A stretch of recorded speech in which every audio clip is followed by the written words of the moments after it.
Hey guys, it's me, Seren, back with another video. So today is February 23rd. I just felt like I had to film this video because this shit's been on my mind all day long. I just really want to film this video because I feel like I have to get this off my chest. So I was hoping I would not have to film a video on anything else Justice League related until the Snyder Cut came out in March. But I read this Vanity Fair article today. It came out yesterday, the 22nd. Justice League, the shocking, exhilarating, heartbreaking, true story of the Snyder Cut. A demoralizing battle with Warner Brothers. Okay, so you know what? Before I even get to that,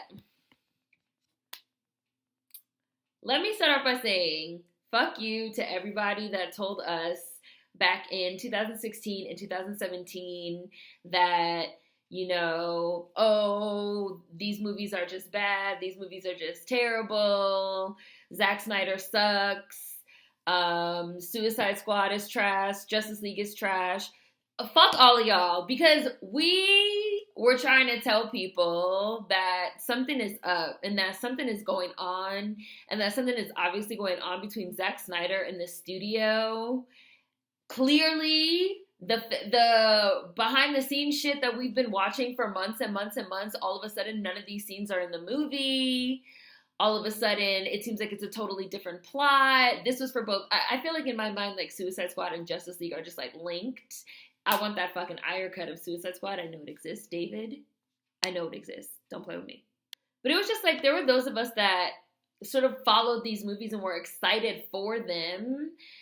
And then the movie that came out, even those of us that enjoyed, because I reviewed Suicide Squad and I reviewed Justice League both on this channel, and I enjoyed both of them. I will include links to those reviews in the description box. So I even felt like there was still enough good that I still enjoyed the movies, even though the movies were obviously fucking chopped and screwed by executives. And people were just like, no, like this is just how the movies are. Like, these movies just suck, and, and just like... No. So to like now in 2021, basically find out everything that was going on behind the scenes, which we basically all already knew. It's just like, duh, like we were telling you. And I just feel like, we all owe Ray Fisher everything, because for the last 2 years, Ray Fisher has been going at fucking Warner Brothers really, really hard. Like, listen, you guys fostered an abusive set.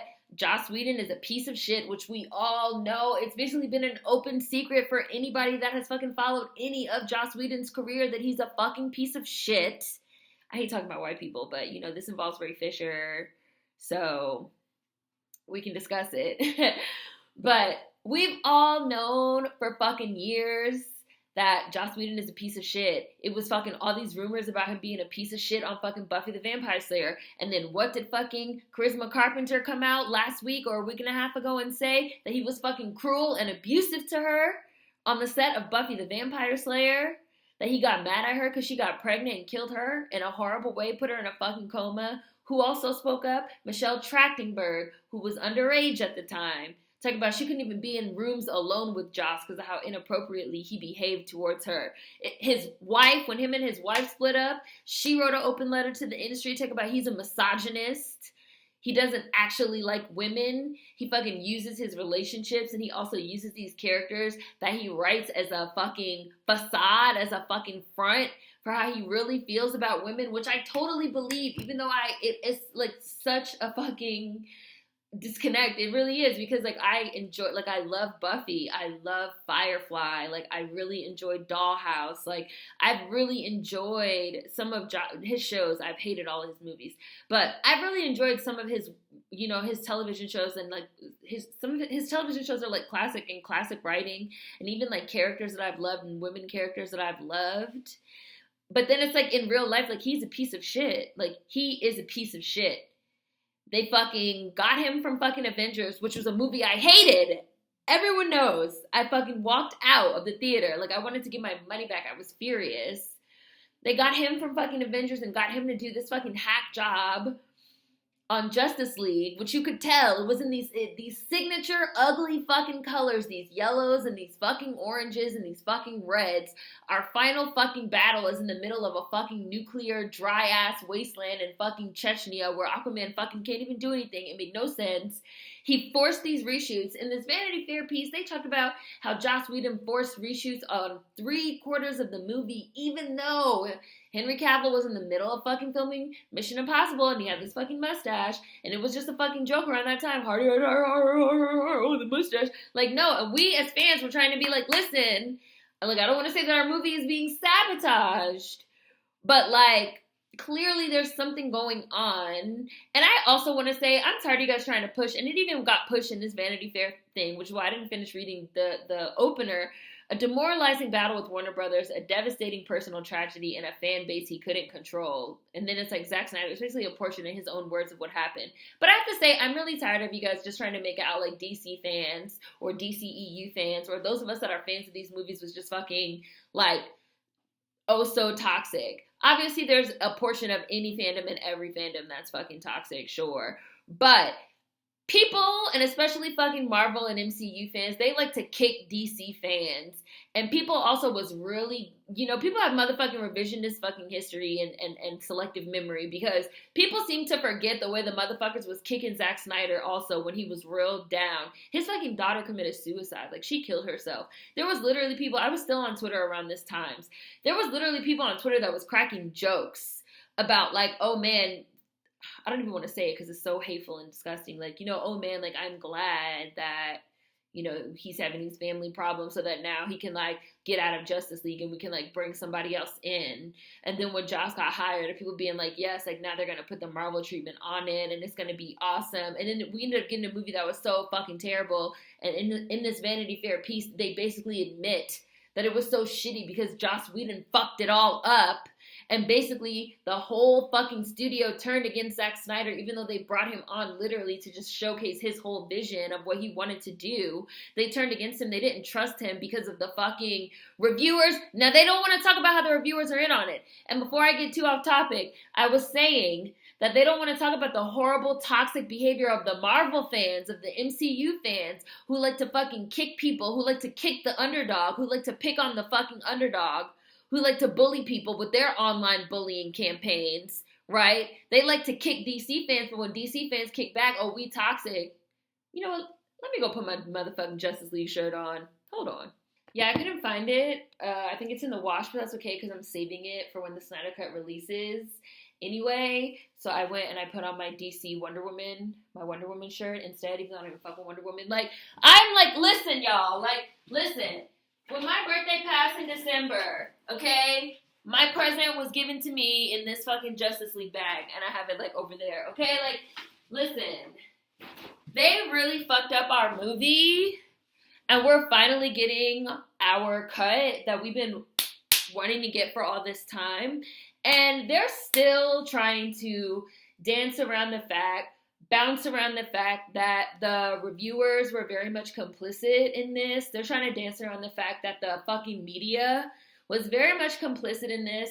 And I feel like for that reason, that's why they're still trying to, like, pin this little bit of, like, culpability on the fans still. Like, as if, like, oh, the fans were so toxic. They literally say in the article, like, the fans raised $500,000 for suicide awareness and prevention. Like, the fans was trying to get motherfuckers' attention. And again, like, yes, I know that there's, like, pockets of, like, toxic fandom and everything. Like, no, I don't think that anybody should have, like, received death threats. Absolutely not. Nothing like that.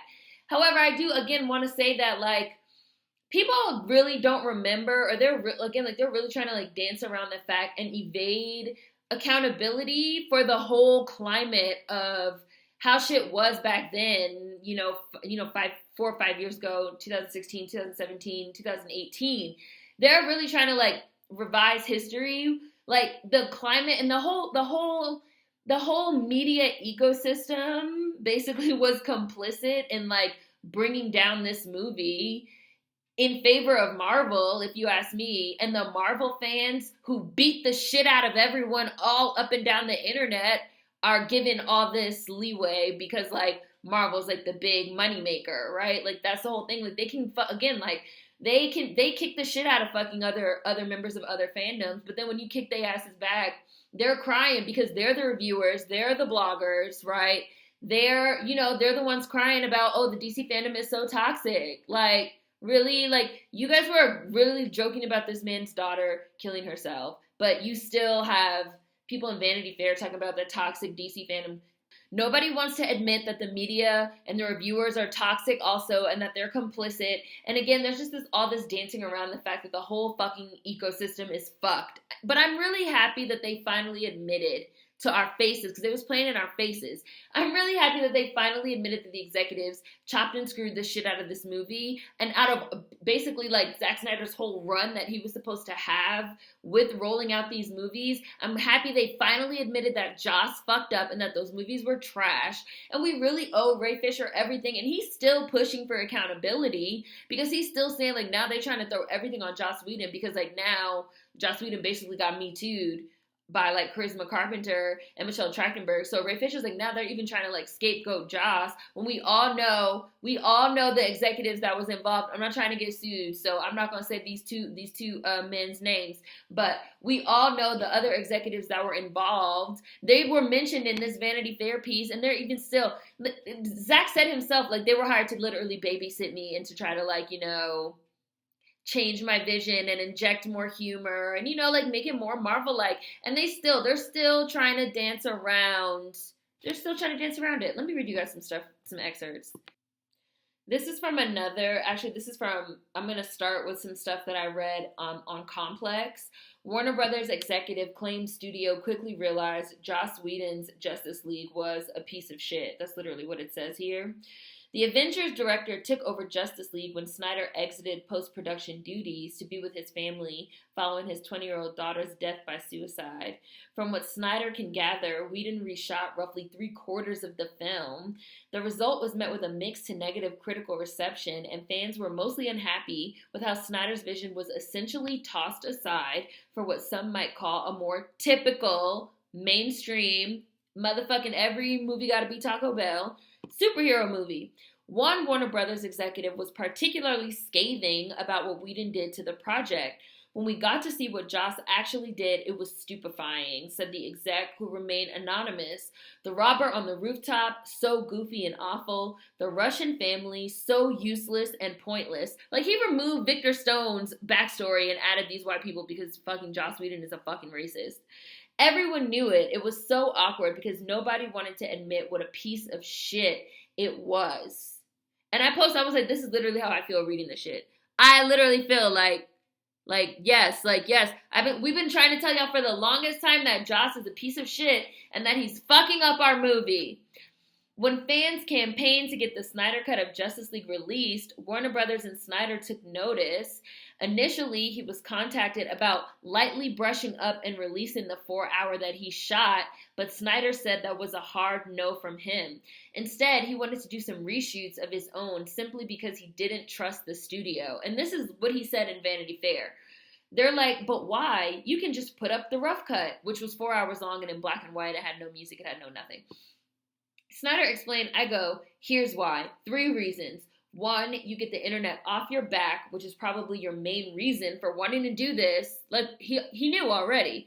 2, you get to feel vindicated for making things right, I guess, on some level. And 3, you get a shitty version of the movie that you can point at and go, see, it's not that good anyway. Which, as soon as they announced that they were coming out with the fucking Snyder Cut, what was the first thing all the little fucking Marvel fanboys ran and said? Well, it's gonna be exactly the same. It's just gonna be some little rough cut with no sound and no music. Like, it's just gonna be, and Zack knew! He knew what you little fuckers were gonna say. I was like, no chance. I would rather just have the Snyder Cut be a mythical unicorn for all time. Some more stuff from the Vanity Fair piece. What happened to Justice League was a crisis of infinite doubt. A team of executives who lost faith in the architect of their faltering comic book movie empire, and a director in the midst of a family tragedy that sapped him of the will to fight.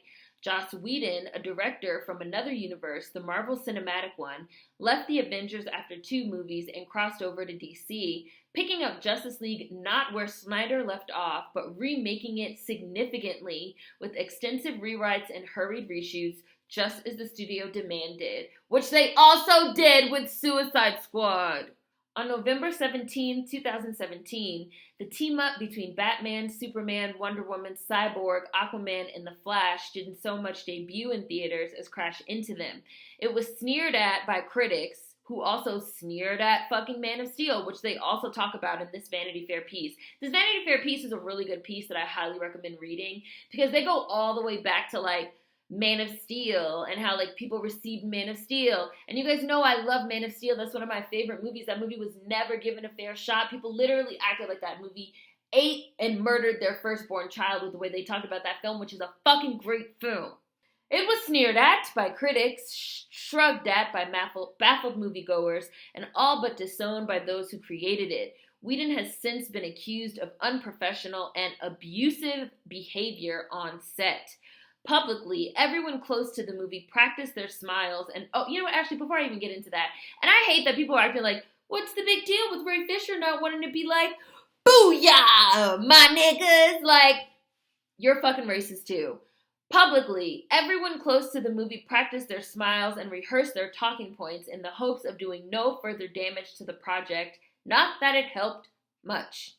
With Man of Steel, Snyder's twist was to present a conflicted Clark Kent rather than the sunny alter ego played by Christopher Reeve.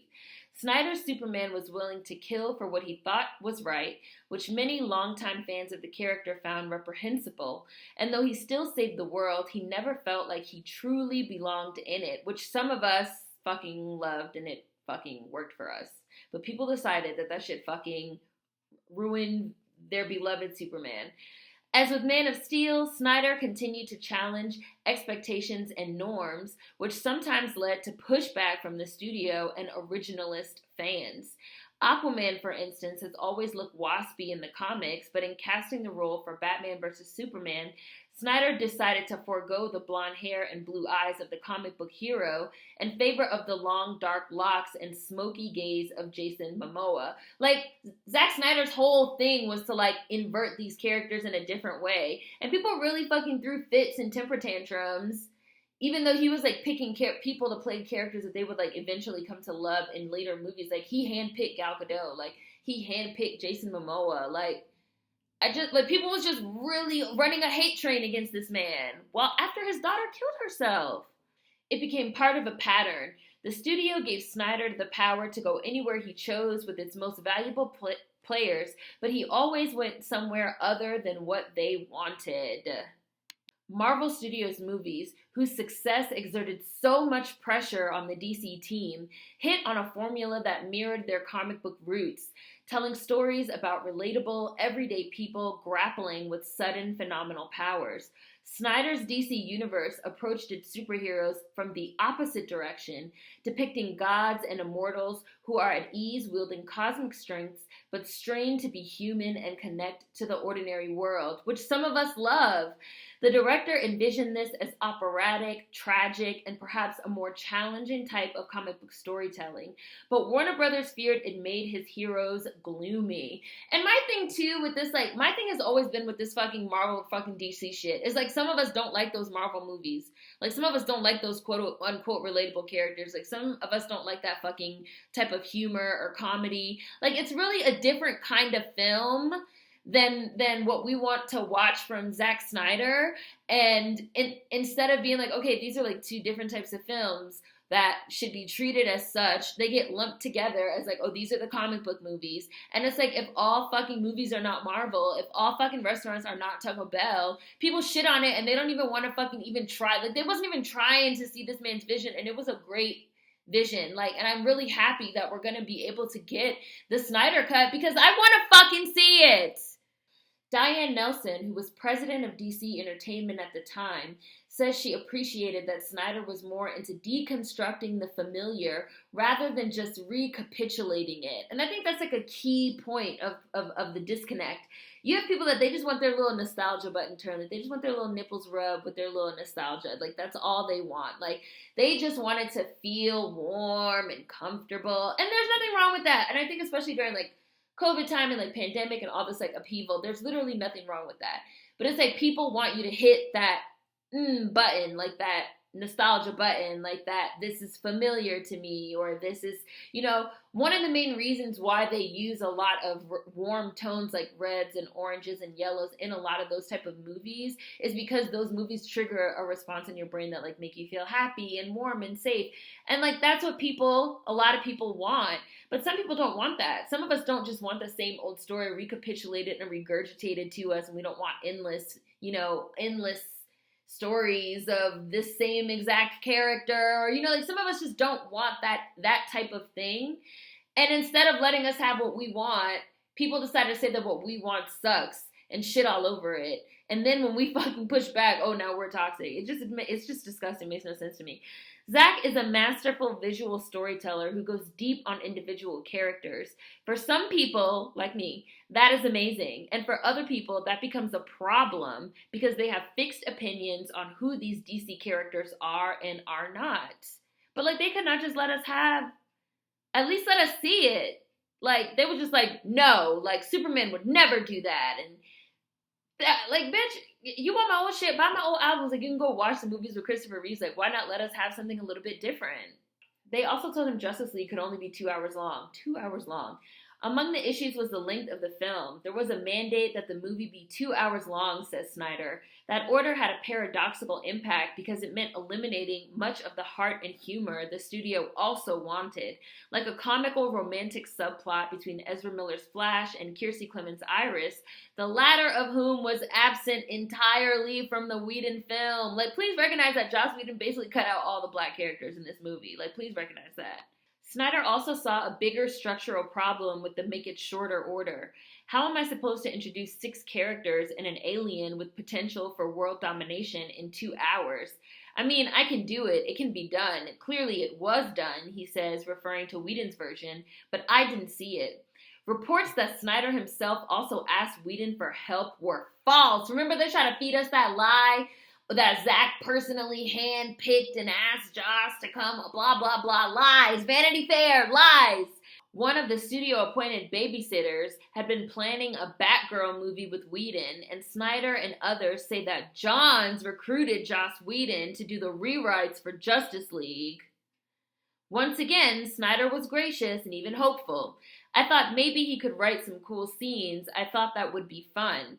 Soon, it became clear that Warner Brothers was giving Whedon more and more power. He would not just advise during reshoots, but also do some directing himself.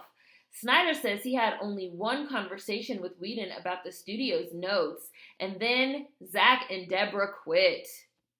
Whedon rewrote and reshot about 3/4 of Justice League, but Whedon didn't exactly save the movie. When we got to see what Joss actually did, it was stupefying. The robber on the rooftop, so goofy and awful. The Russian family, so useless and pointless. Everyone knew it. It was so awkward because nobody wanted to admit what a piece of shit it was. Nobody wanted to admit it. Nobody wanted to admit it. Nobody wanted to admit it.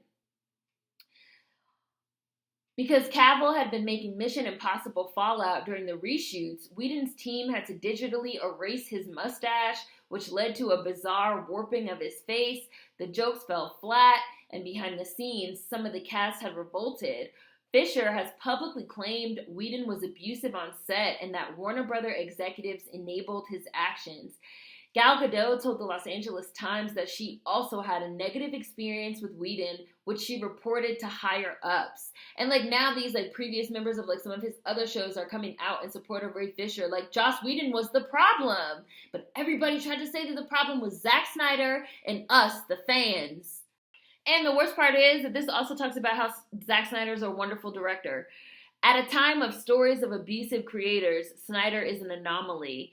Even executives who are sometimes at odds with him agree that he's genuinely nice. He's a wonderful guy and fostered a wonderful working environment on his sets. He really valued the crew. He valued his cast. And the last thing I'm going to read from the Vanity Fair piece is actually what his wife said about the fans. As for the fan base, the Snyder movement has contributed $500,000 to the American Foundation for Suicide Prevention through donations, sales of merchandise, and auctions of props. People have been saying, oh, they attack people, says Deborah Snyder, her eyes tearing. But this fan base has saved lives. As much as they wanted something for themselves, they've come together for this amazing cause. You feel so helpless trying to help someone and you don't know what to do. It's literally life or death, and I felt like we really didn't know where to turn. Like, and the fans helped them. Like, I really can't wait to see this cut. I am gonna review it, and I'm still gonna review it like as honestly as anything else. But it's just like really exciting, vindicating to finally see the truth coming to light about what was going on behind the scenes, which we already knew, but like actually seeing it in print. Like, this is what was going on, and we were trying to say, and nobody wanted to listen to us. And now we're finally getting the real story out there, and we're finally getting our movie out there.